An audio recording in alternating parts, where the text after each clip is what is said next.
The Rebbe said a few times something that at the time when I heard it was shocking.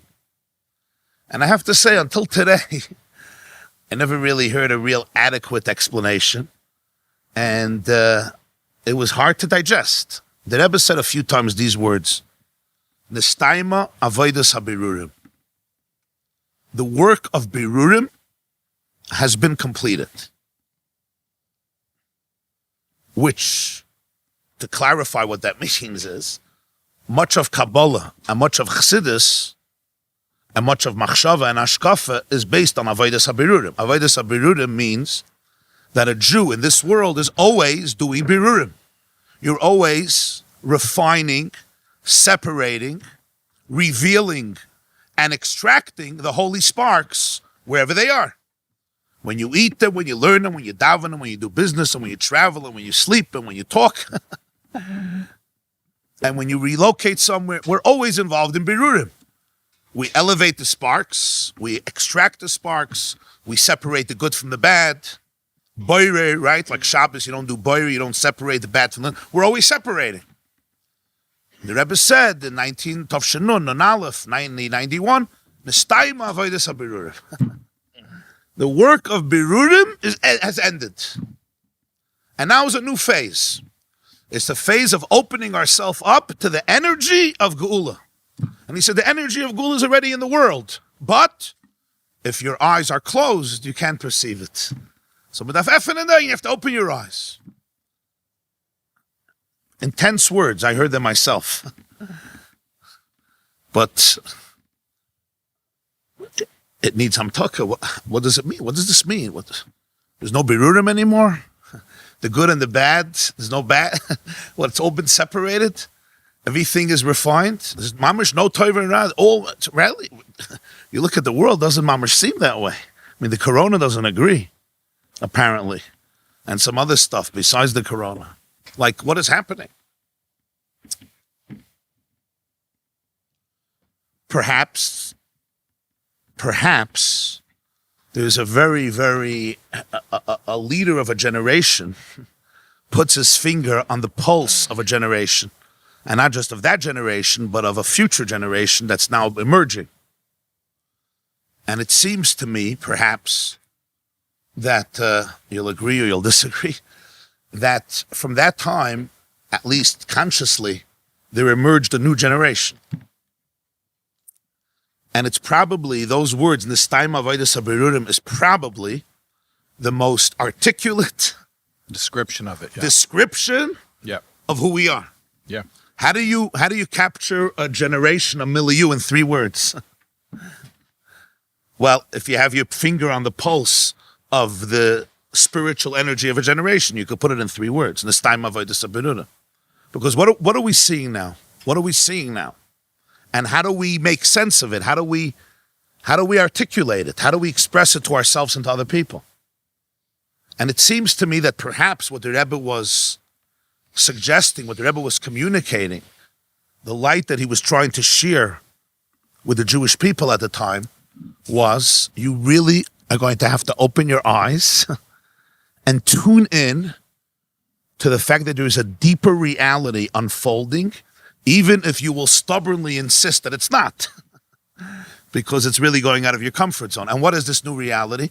That there's no struggle between Tov and Ra. There's no fight between good and bad. Nestaima Avodas HaBirurim. They're like separate. There's good and there's bad. They're not fighting anymore. You're not fighting between good and evil anymore. What do you mean? Well, every day I'm fighting. Who are you talking about? You're talking about the 3 tzaddikim who are not fighting? He's talking about himself, so why is he telling it to me? But he was actually saying, don't get fooled. Don't get fooled. Because let's ask this question. The Rambam says that when Mashiach comes, there doesn't have to be any miracles. Menachem chapter 11. We say when Mashiach comes, there's no Yetzer Hara. How is that miracle going to happen overnight? The Rambam says it's going to be a natural world. So we wake up one morning, Mashiach is here. Nobody has a Yetzer Hara. Is there a greater miracle in history?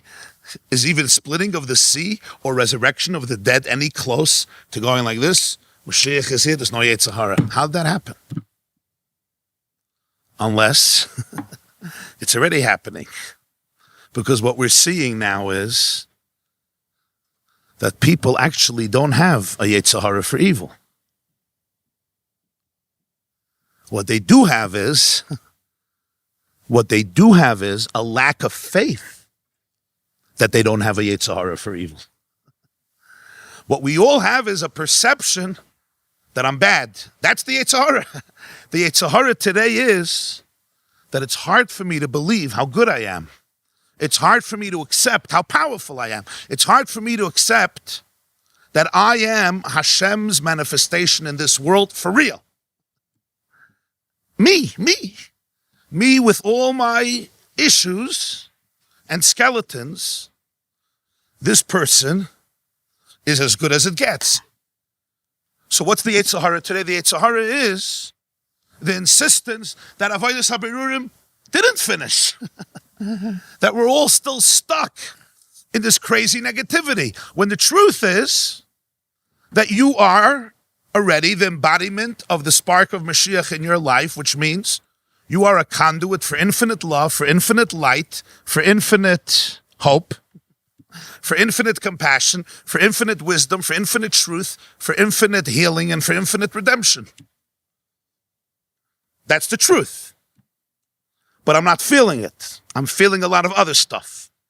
So what am I really feeling? What am I really experiencing? I'm experiencing the resistance to know who I really am. That's what it is. And why am I experiencing that resistance?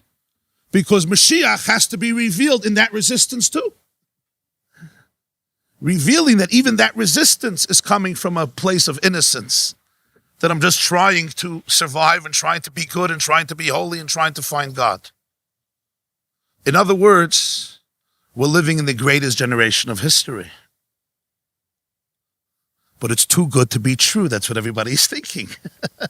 It's like, you got the wrong guy. It's too good to be true. Who are you talking to? We were always told that we are the dirt, the dregs, you were never told that? The ikvasa. There's no ra that is substantial. Nobody has evil that is real.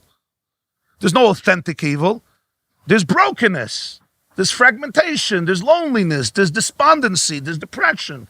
There's alienation. So the moment you become aware of who you really are and who you're not, and that the brokenness is only a matter of perception because the wholeness is always there, so the Yetzer Hara is like,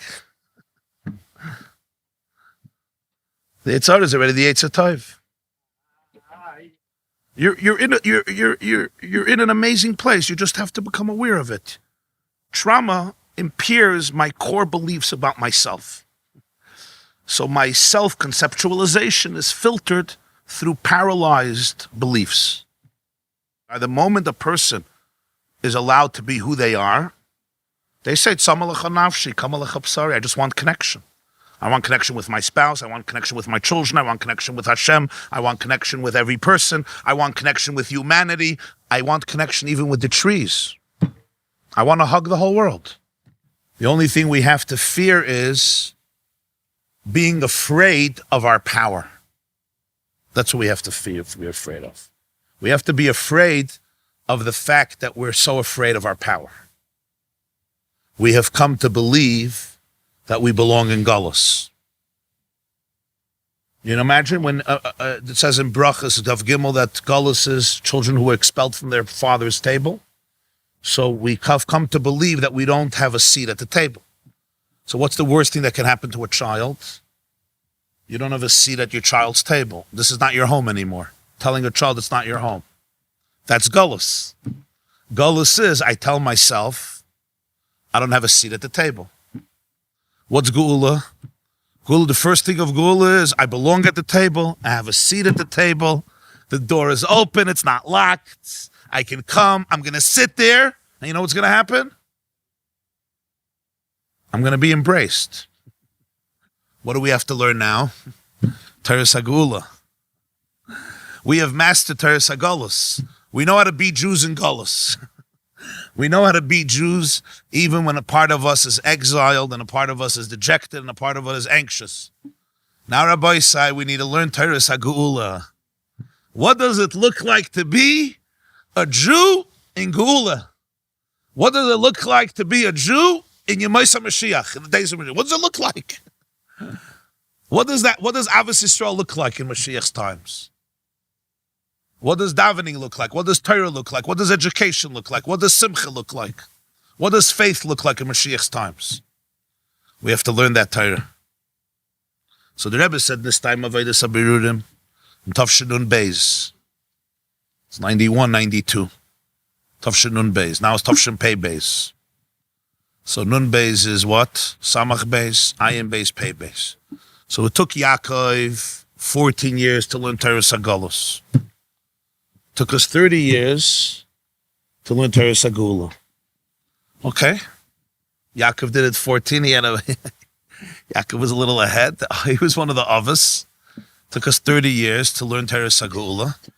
And now we have to master it and internalize it and live it and convey it. And the most important thing is become agents of it, become living, breathing ambassadors of that perspective.